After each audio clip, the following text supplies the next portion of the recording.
Welcome to कुंडली ज्ञान। जय मां काली, जय मां तारा, आप सबका भला हो। कुंडली ज्ञान के पहले अध्याय में आपका स्वागत है।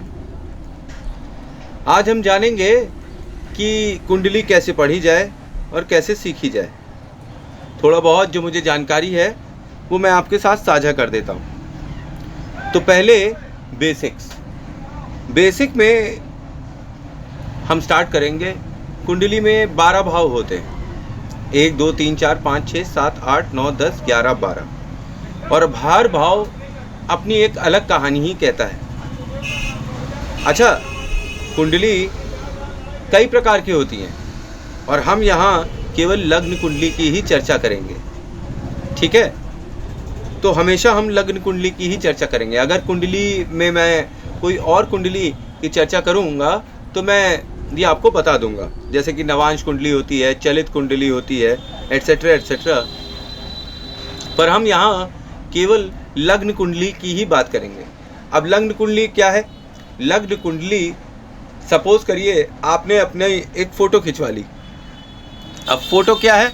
वो आपका व्यक्तित्व है, वो आपके पूरे जीवन की जानकारी है। जब आप पैदा हुए थे तभी निर्धारित हो गया था कि आप आगे जाकर क्या करेंगे। तो उस समय, उस टाइम, उस जगह जब आप पैदा हुए तो आप यूनिक पैदा हुए। हर इंसान की कुंडली कुछ न कुछ यूनिक होती है।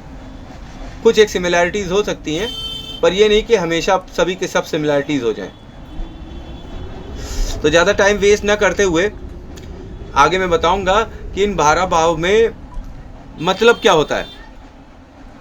अब जैसे कि प्रथम भाव डिनोट करता है आपके व्यक्तित्व को, आपकी बॉडी को, स्वयं को, जिस हालत में आप हैं।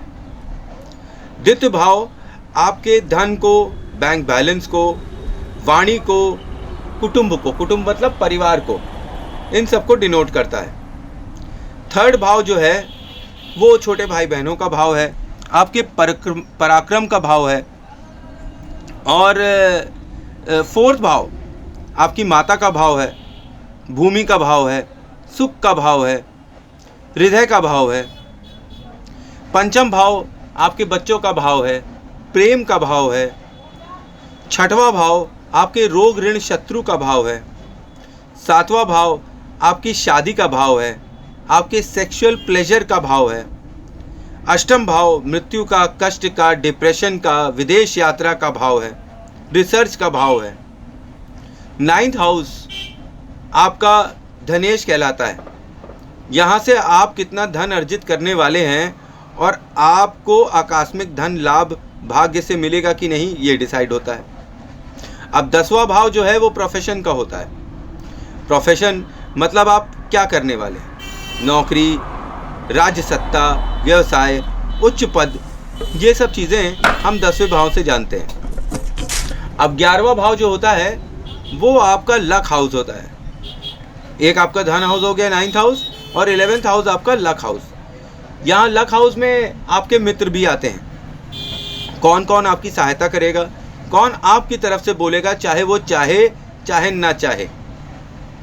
यहाँ से आप देखते हैं कि कोई भी ग्रह आता है, वो चाहे कितना भी बुरा हो, अच्छा हो, कैसा भी हो, वो बाध्य होता है अपना लाभ देने के लिए। वो जिस तरीके के लाभ दे सकता है वो देता है, जिस तरह से दे सकता है उस तरह से देता है। अब 12th हाउस जो होता है वो खर्च का घर होता है, परलोक का घर होता है।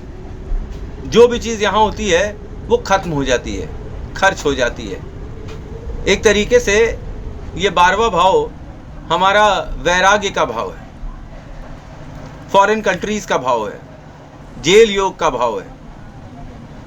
जब आप दूर देश की यात्राएं करते हैं उनका भाव है, विदेश का भाव है। तो ये थे 12 भाव जिनके बारे में मैंने आपको बताया। अब 12 भाव अपनी अपनी जगह स्थित हैं। इसके अंदर प्लैनेट रोटेट करते रहते हैं। जब आपने जन्म लिया था तो जो प्लैनेटरी कॉम्बिनेशन आपके बने हुए थे उसी कॉम्बिनेशन से डिसाइड होगा कि आपका आने वाला समय कैसा होगा।